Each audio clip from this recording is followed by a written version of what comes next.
Տենց շուտ երկար բան չկա ասելու։ Միակ բանը մամուլի համար, որ մենք ցանկանում ենք ներկայացնել, իրականացվել է խուզարկություն, որի հետ մենք ունենք անհամաձայնություն, մեզ տրամադրվել է դատարանի որոշումները, մենք բողոքարկելու ենք եւ գտնում ենք, որ այս գործընթացը կրում է բացառապես ապօրինի բնույթ։ Այսքանն է ինչ որ հետաքրքրական, որ քննչական կոմիտեն միջև մոտ 1 ժամ առաջ չէր ասում, թե ինչի համար է խուսափում։ Դե այդ քննչական կոմիտեի հարցն է։ Հետ է կապված, դուք ինչ եք կարծում։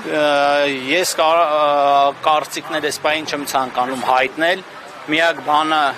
լավ հանգիստ հավաքվեք։ Եթե հնարավոր է այս կողմ Դե ինչպես գիտեք տեղի ունեցել խուզարկություն, մեզ տրամադրվել է դատարանի որոշումը, մենք այն բողոքարկելու ենք, մնացած մասով նախազգուշացված ենք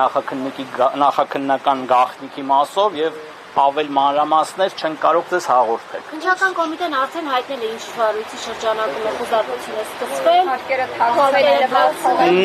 նման բան գոյություն չունի, մենք գտնում ենք սա ինչ որ ապօրինությունների շղթա է, որը կանխատեսելի էր եւ կարծում եմ դեռ շարունակվի։ Ես չեմ ուզում ենթադրություններ անեմ, իրավաբանական process-ների համար եմ պատասխանատու, մնացածը մենք մամուլի համար կհրապարակենք։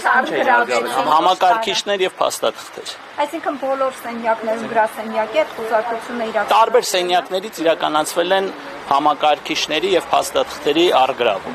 Շնորհակալություն կներեք։ Պարոն Հակոբյան, այսինքն վաղուց վարույթներ են իրանք, նոր չեն, չեմ կարող ասել, բայց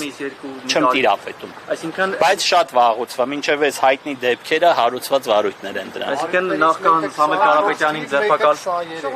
24 թվի վարույթ։ Այսինքն 2 եւ 1 տարվա վաղեմության բաներ են, հա, սրանք։ Մի քանի վարույթներով է, մի վարույթը 23 թվին է,